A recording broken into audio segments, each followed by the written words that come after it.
Welcome, Jack Ma. Thank you. Thank you. Thank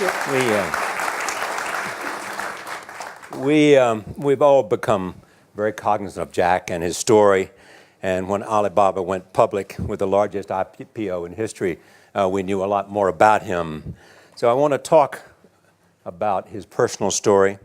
I want to talk about how many times he tried and failed and what kept him going.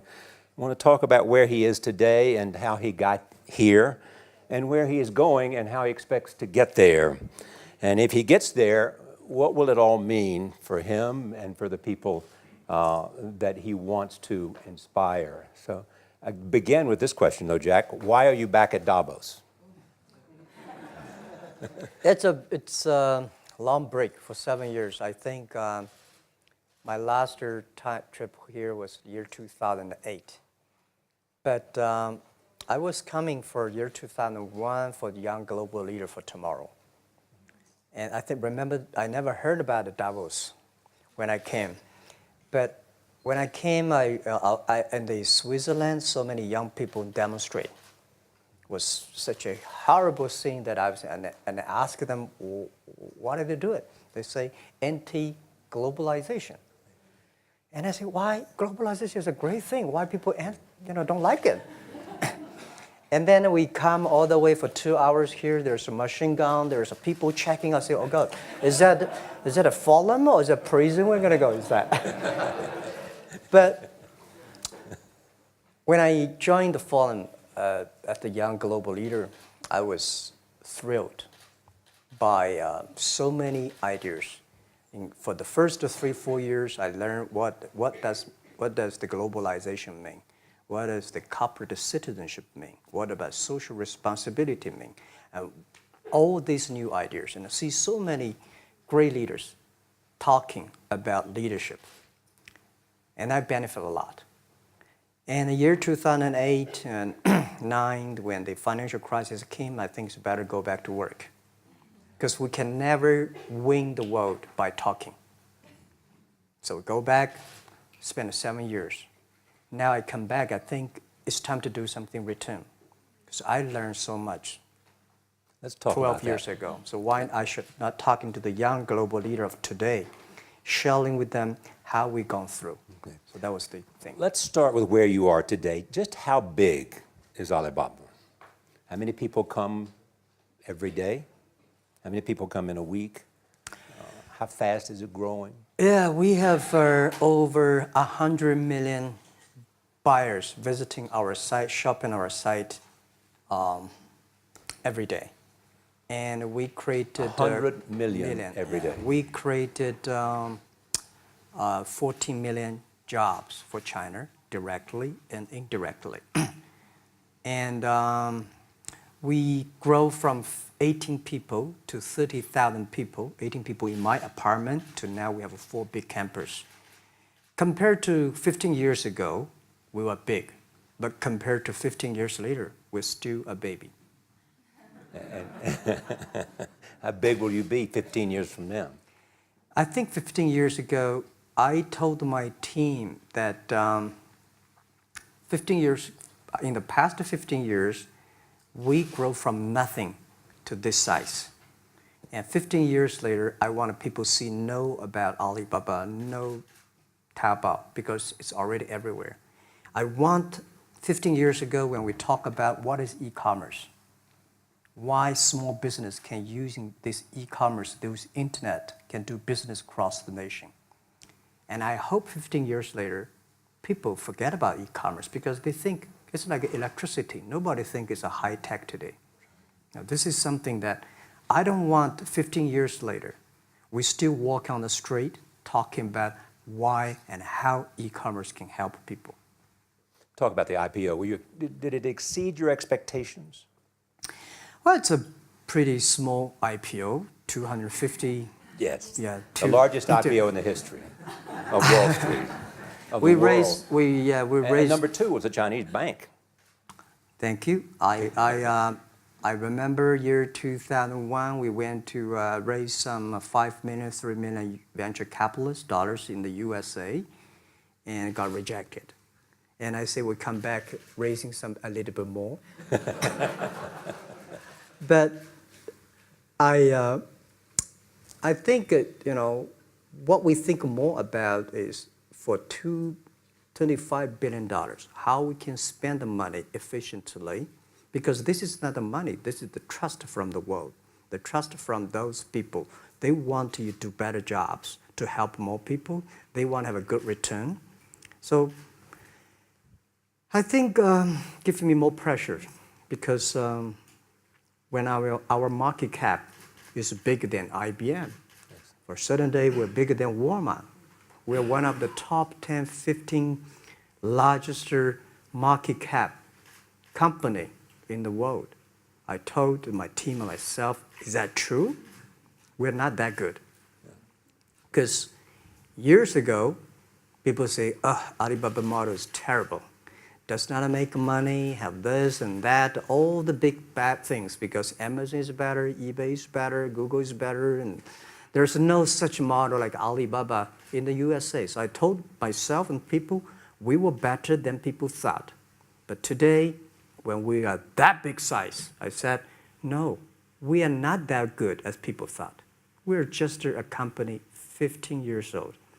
Average age is 27, 28 years old, young people. We're doing something that human beings have never tried. So I want to talk about the future. Let me take you back to when you were born in Hangzhou, where the headquarters still are. Yep. And your campus is there. You don't have a loot, don't move your loot. Your headquarters Your roots are there. there. Yeah, you found it there, loot there. You grew up in the 60s.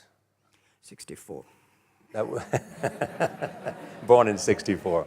That was the time of the Cultural Revolution. Yeah, it was the end of the Cultural Revolution. It was, well, my grandfather was a tiny landlord, was considered, after liberation, was considered to be a bad guy. So I know how tough it was when I was a kid. You tried to get into 3 colleges. Mm-hmm. Each time they rejected you. No, I tried. There's an examination that young people, if you want to go university, you have to take the examinations. So I failed 3 times. Okay. But a lot of fail. I failed for funny things that I failed a key primary school test for 2 times. And I failed 3 times for the middle schools. And you will never believe in Hangzhou, my city, there's only 1 middle school that lasts only 1 year. It was changed from primary school to middle school because our graduates of our school, no middle school accept us because we were too bad. Yeah. They would become a middle school. What effect did it have, though, being rejected? Well, I think we have to get used to it. We're not that good. Even today, we still have a lot of people reject us. I think when I graduated from universities, and before for 3 years I tried to fill in the universities. So I applied jobs for 30 times, got rejected. I went for a police, they said, no, you're not good. I went to even the KFC. When KFC came to China, come to my city, 24 people went for the job. 23 people were accepted. I was the only one guy. And we went for police. 5 people, 4 of them accepted. I was the only guy that I received it. So to me, being turned down, rejected. Oh, by the way, I told you that I applied for Harvard for 10 times, rejected. I know I'll be rejected. I just don't want to say that. Yeah, sorry now. 10 times you wrote them and said, I'd like to come to Harvard. Yeah. And then I told myself, someday I should go teach there, baby. I think that can be arranged. Richard Nixon came to Hangzhou. Yeah. And after that, tourists flooded the place. Yeah. And that's how you learned English. Yeah. I really like I don't know why at 12, 13 years old, that time I suddenly fell in love into the language, the English. And there's no place you can learn English at that time. There's no books, English books. So I went to the Hangzhou Hotel, now called Hangzhou Shangri-La Hotel, because that was the hotel can receive the foreign visitors. So every morning for 9 years, I showed them around as a free guide, and they taught me English. And I think that changed me. Today, I'm 100% made in China. I've never got a one-day train outside China. Yeah. And when people talk to me, say, Jack, how can you speak English like that? Why sometimes you talk like an Western guys? I think that was the 9 years. These Western tourists opened my mind because everything they told me are so different from the things I learned from the schools and from my parents. So now I have a habit. Whatever I see, whatever I read, I use my mind. Think about for 2 minutes. Is that how Ma Jun became Jack Ma? Actually, Jack, the name was given by a lady in tennis. She's a tourist. She came here and she said, came to Hangzhou. We become a pen friends. Ma Ring is so difficult to pronounce. So she said, do you have an English name? I said, don't. So can you give me an English name? She said, okay. She said, my father called it Jack. My husband called Jack. What do you think about Jack? I said, good. So I've been using that for that many years. Yeah. First visit to America, 1995? 1995, yeah. I come here for a project helping the local government to building up a highway. And you tried the internet. I tried the internet in Seattle. And in a building called the U.S. Bank. I don't know whether the U.S. Bank is still there or not, but there's a building. And my friend opened a small office, which is like only 10% bigger than this room. And there are a lot of computers in there. And he said, Jack, this is internet. I asked, what is internet? He said, search whatever you want. At that time, they used Mosaic, very slow, right? Yeah. And I said, I don't use it. I don't want to type because computer is so expensive in China. If I destroy it, yes, I cannot pay. He said, just to search it. So I searched the first word, beer. I don't know why, because it's easy to spell, baby. And I see beers from Germany, beers from USA, beers from Japan, but there's no beer from China. And I say, okay, type the second word is China. No data. Nothing. And I said, 1995, no data about China. So I talked to my friend, why not make something about China? So we made a small, very ugly looking page called China. It's something like I did a translation agency, we listed on there. It was so shocking. We launched at 9:40 in the morning. 12:30, I got a phone call from my friend. He said, Jack, you got 5 emails. I said, what is email? And they say, these are the things. So people so excited. Where are you? This is the first time I see a Chinese website on that. How can we can we do something together? So I think this is something interesting. So we should do it. Why did you call it Alibaba? Alibaba? Well, when I started, I think internet is global. We should have a global name. And a name that, interesting, like at that time, the best name is Yahoo. Right, so I've been thinking for many days, suddenly thinking Alibaba is a good name. So I happened to be in San Francisco that day. I did have a lunch, and the waitress came. I asked her, do you know about Alibaba? She said, yes. I said, what is Alibaba? She said, Open Sesame. Good. So I went on the street, asked about 10, 20 people. They all know about Alibaba, 40 Thieves, and Open Sesame. And I think this is a good name. And start with A. Whatever you talk about, Alibaba is always top. You have said before that in creating Alibaba, you had to create trust. Yeah. Because people in China were used to face-to-face. Yeah. How did you create trust? I think because we started about doing business on the internet. I don't know you, you don't know me. So how can you do things online unless you have trust? So for e-commerce, the most important thing was trust. I think when I first went to USA for raising money, talk to the venture capitalists, a lot of people say, oh, Jack, no. China doing business by the guanxi. How can you do business on internet? And I know that without the trust system, the credit system, it's impossible to do business. So in the past 14 years, everything we do is trying to build up the trust system, the record system. Well, Charlie, I'm so proud today when I talk to the young. Today in China and in the world, people don't trust each other.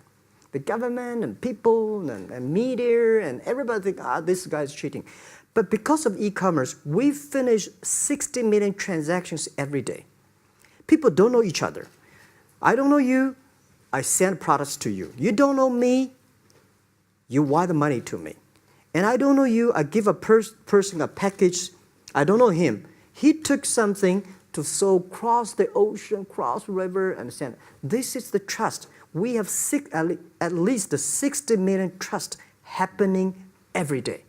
But you created it by creating an escrow account in the beginning. Yep. And so you keep the money until they got the product. Yeah. And then you release the money. That's true. I mean, the escrow service is about Alipay. This idea, I would love Davos, because it was a big decision. Because for first 3 years, Alibaba is just like e-marketplaces for information. What you have, what I have, we talk a lot of time, but don't do any business. Because there is no payment. I talk to the banks, no banks want to do it. Banks say, no, this thing never work. So I don't know what to do. Because if I start to launch a payment system, it's against the financial legal laws. Because you have to have a license. But if I don't do it, e-commerce will go nowhere. So then I went to Davos. I listened to a leadership discussion. Leadership is about responsibility. And after I listened to that panel, I give a call to my friends, my colleagues in my apartment, say, do it now, immediately. If something wrong, the government not happy about that, if one body has to go to the prison, Jack might go to the prison. Because it is so important for China, for the world, to build up the trust system. And if you did not do it, I said, and do not do it properly, stealing money, money wash, no trust record, I send you to the prison. That was the thing. And people don't like it. So many people I talked to at that time for Alipay, they say, this is the stupidest idea you have ever got. But I say, I don't wear the stupid clever as long as people use it. Now we have 800 million people using this Alipay. Stupid things if you do web is better. Alipay is a privately held thing. It's not part of Alibaba. No, it's a private. Let me private. talk about money for a second. Yeah. You have never gotten money from the Chinese government? No. None. I want it at the beginning, and later I don't want it, because I think if the company always think about picking money from out of the government pockets, that company is rubbish. Think about how can you make money from the customers and market and then help customers succeed. That's our philosophy. No money from Chinese banks? No.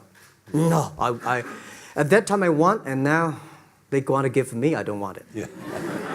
All right. Your relationship with the government. Mm-hmm. Yeah. What's your relationship? I mean, if they didn't here's what some say, that you have existed in an environment that's not, they have restricted competition for you. And that's a pretty good thing to do for a private company. Yeah.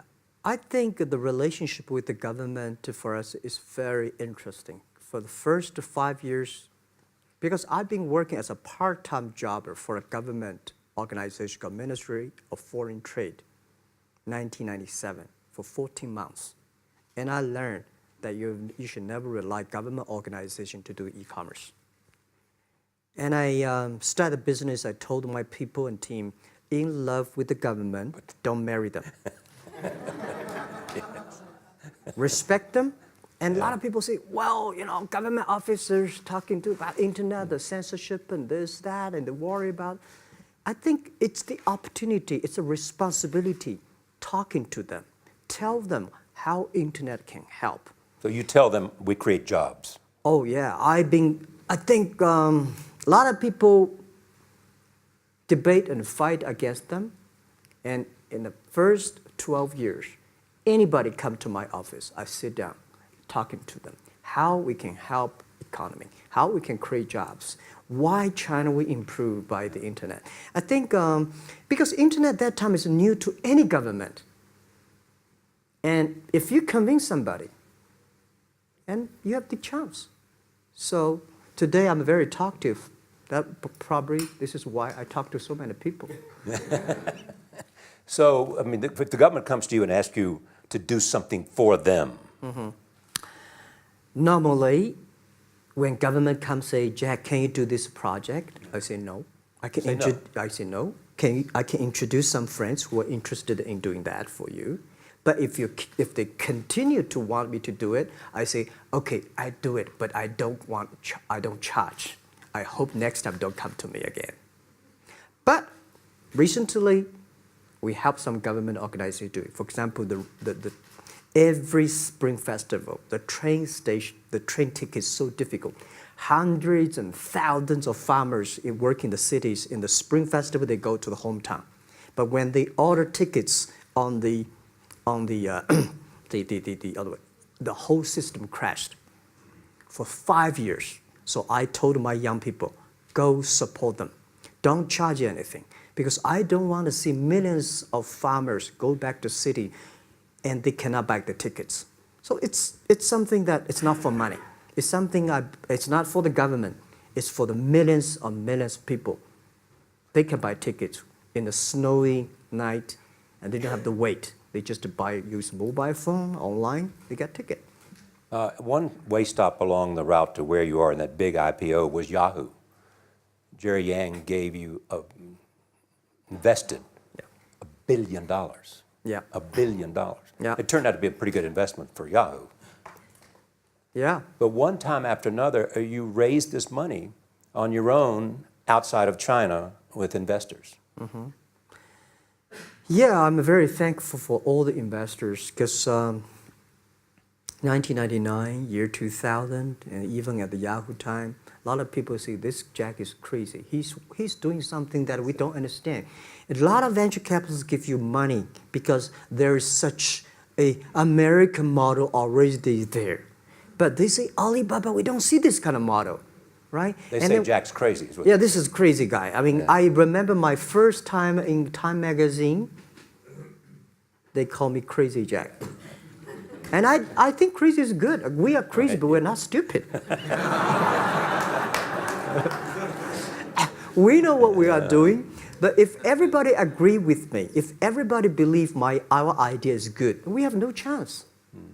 So that's the money we raised. We're very thankful. So when our investors make a lot of money, I feel proud and honored. As you know, in the United States, issues have risen about privacy. Yeah.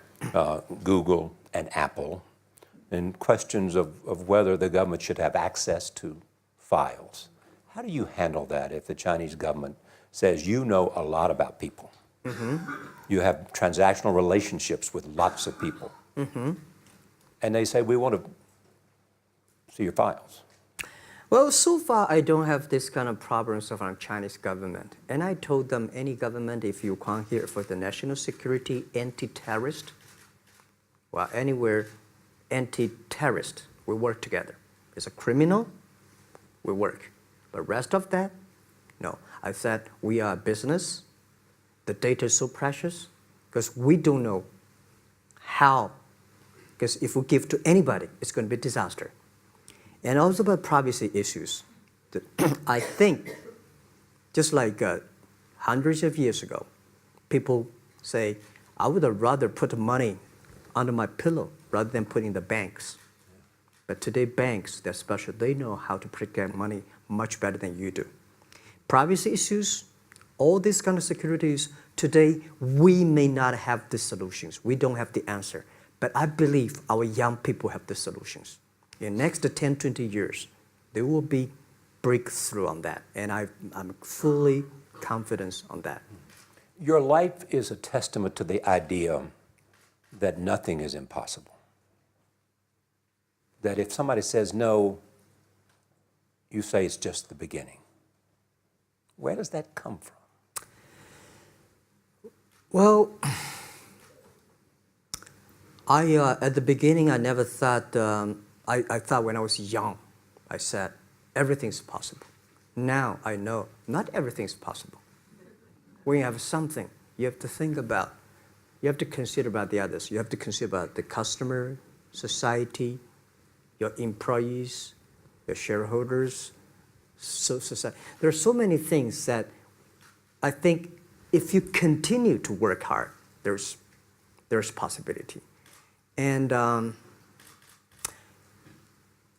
I just feel that I'm enthusiastic about what we are doing. At the beginning, for the first 5 years, I just want to survive. And 5 years later, I think... That's 2000, from 90... Yeah. But later, I think, wow, so many people's life changed. I was so excited, for the first 3 years, we made zero revenue. Zero revenue. But we are so excited to continue to work. You know what happened?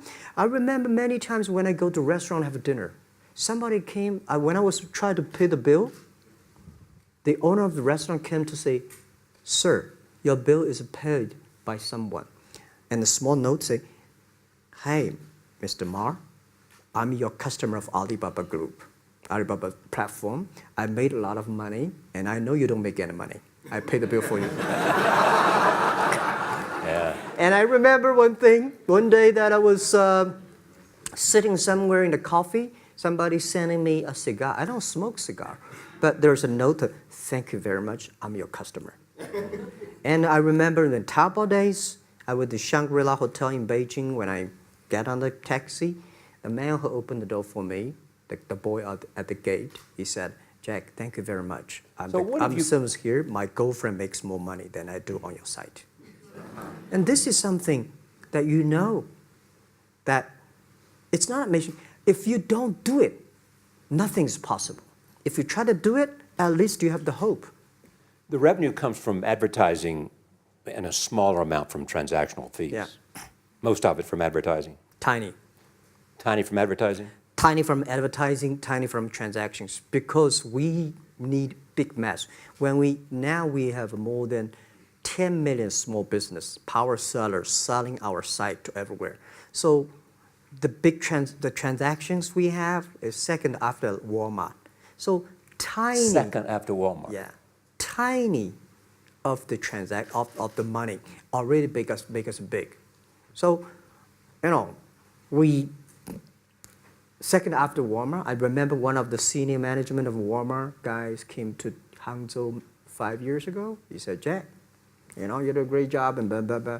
So I said, maybe in 10 years we'll be bigger than Walmart. He said, "Young man, you have a good hope." So we said, make a bet. I think in 10 years we'll be bigger than Walmart on the sales. Because if you want to have 10,000 new customers, you have to build a new warehouse and this, that. For me, 2 servers. What's your market cap versus Walmart today? I don't know, but I don't maybe either. It's close. I think so. Maybe we should check later. All right. Yeah. So where are you going? What does Jack want? I think because the name for Alibaba, we are internet company, happen to be in China. We have the same spirit and entrepreneur spirit like every great entrepreneurs in the world. And I remember the day when I started Alibaba, we want to have a mission helping small business doing easier. So next step is, today, so many millions of small business using our platform to sell things, and over 300 million consumers buy things from our site. Cheapest, efficient. So what I'm thinking about, how we can make Alibaba a platform for global small business. My vision is that if we can help a Norway small business can sell things to Argentina, and Argentina consumers can buy things online from Switzerland. And we can build up, which I called, I don't know, maybe not right word, called EWTO. The WTO is great, past century. But WTO helped so many big companies to sell things across the nation. Today, internet can help small business sell things across the oceans, across the nations. And I hope that we can serve 2 billion consumers. 2 billion consumers. 2 billion consumers. We can help 10 million small business outside China. Help them. Outside China. Outside China. Because we help the American farmers in Washington State almost 300 tons of cherries to China last year. Cherries. Before we sell, the ambassador of USA came to me and said, Jack, can you help us selling cherries? In China. I said, what cherries and the fruits? He said, why not? I said, why not? Let's try. So that when we start to sell cherries, the cherries still on the trees. So we start a pre-order, 80,000 families order cherries online. So we pick up the cherries and ship into China. Within 48 hours, we sell the cherries. The consumers are so happy. But we got a lot of letters complaint after 3 days. They say, why only 100 tons? Why we should not get more? So we sell, 2 months ago, we helped the Costco.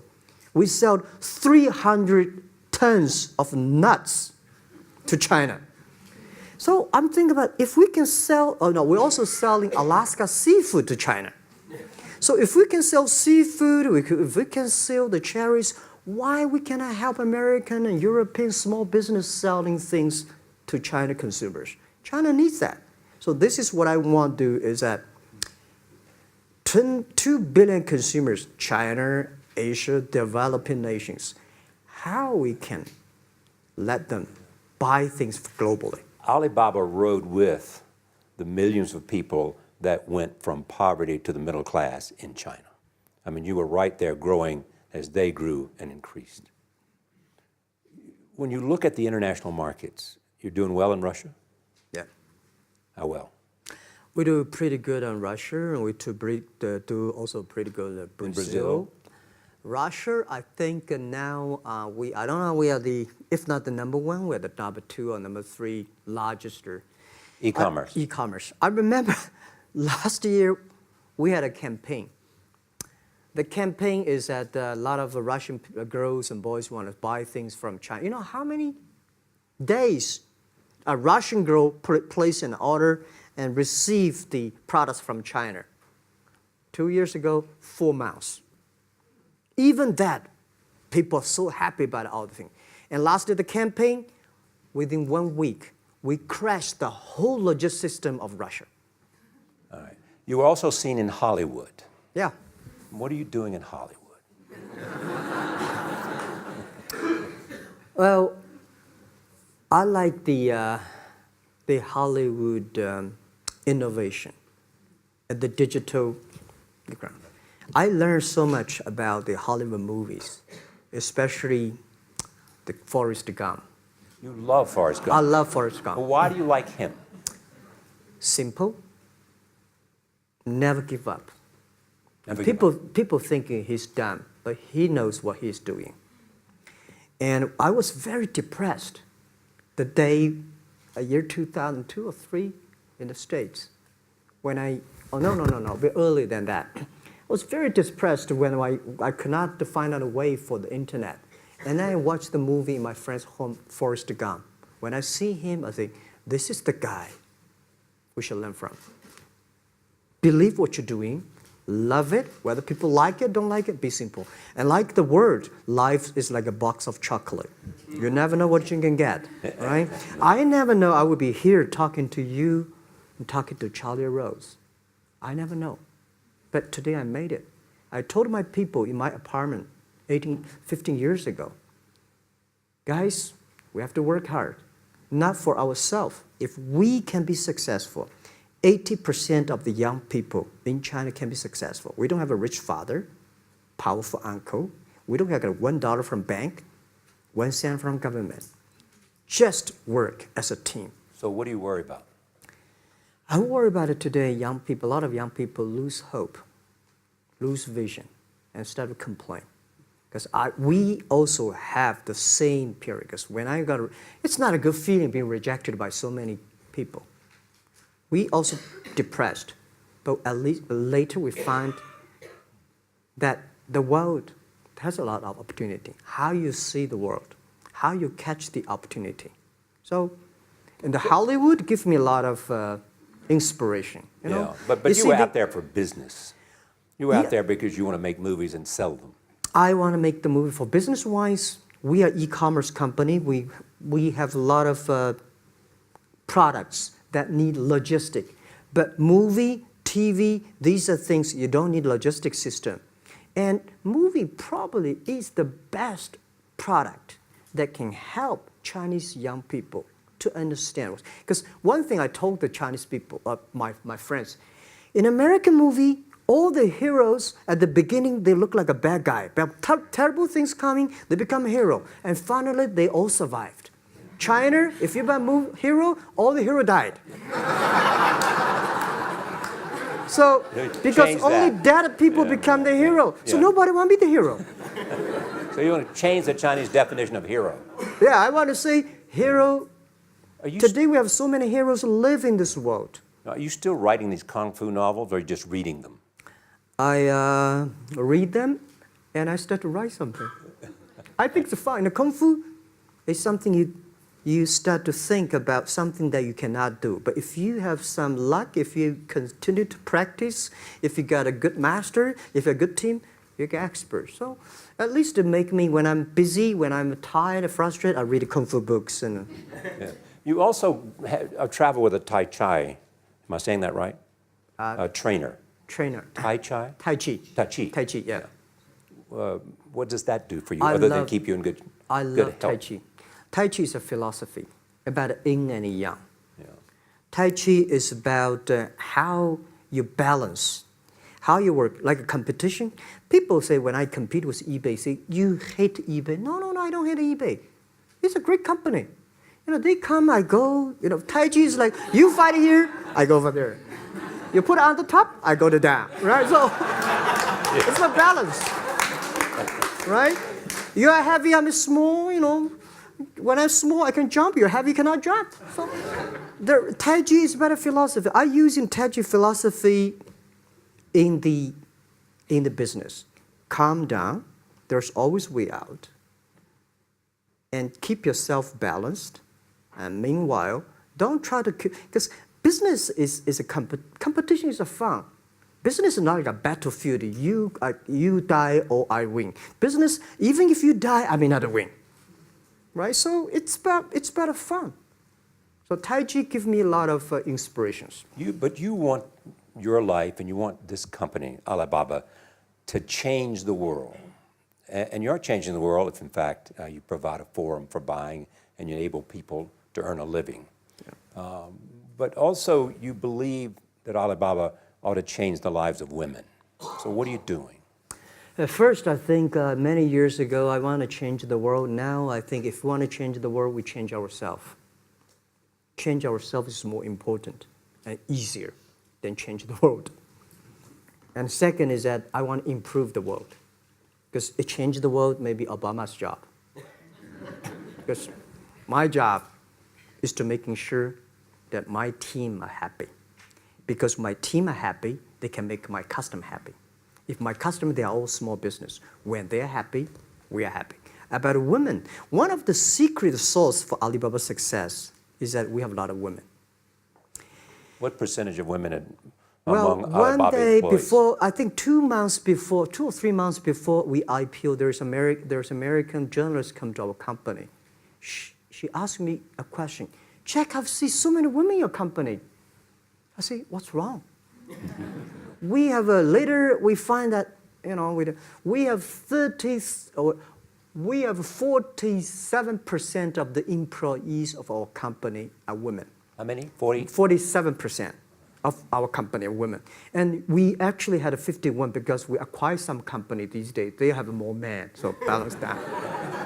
But these are women in top-level positions? 33% of the management are women, and 24% of the senior management, very top level, are women. We have a women CEO, CFO, CPO, Chief People Officer, and we have everywhere. And I think so comfortable to working with them because women, in this world, if you want to win in 21st century, you have to making sure that making other people powerful, empower others, making sure the other people better than you are, then you will be successful. So I find the women, they think about the others more than they think about themselves. Right. Yeah, women think about the kids, husband, parents much more than the man. And the user-friendliness. A couple of things I want to talk about before we go, because we have less than a couple of minutes. China today, are you worried the economy slowed down? No, I don't worry about it. I think China is doing, it's slowing down is much better than keep on 9%. China today is the second largest economy in the world. It's impossible to keep 9% of the growth. If China still keeps the 9% of the growth of the economy, there must be something wrong. You will never see the blue sky. And you will never see the quality. China should pay attention to the quality of the economy. China should not. So if we have a lot of influence, like Hollywood movies, things, and we have sports and these things in the GDP, will be much better. So I think, just like a human growth, this body can never grow. Certain time, the slow of growth of the body was slow, but you should grow your mind, grow your culture, grow your value, grow your wisdom. I think China is moving to that direction. And you saw Modi in India? Pardon? Did you see Modi in India? Not yet. I'm looking forward to that. So you'll go to India. Yeah. Finally, there's this. You're one of the world's richest people. Your company is one of the world's richest companies. What do you want beyond Alibaba?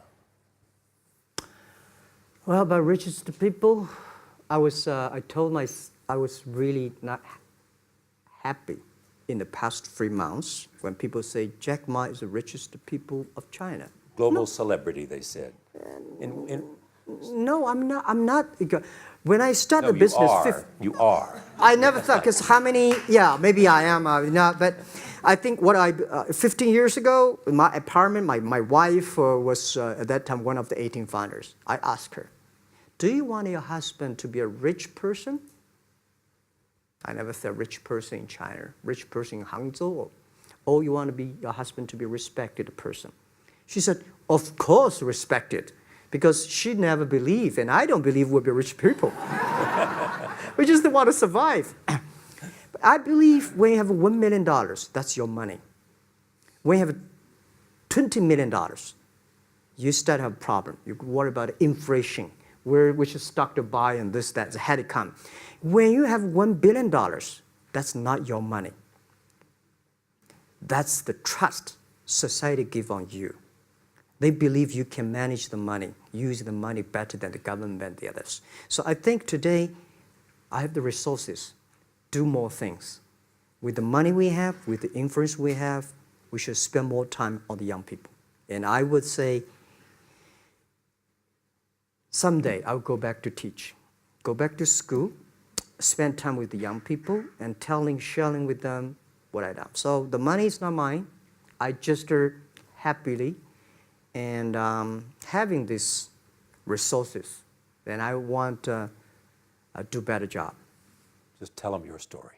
Yeah, tell them the story and tell them that if I don't think in this world there are a lot of people be rejected more than 30 times.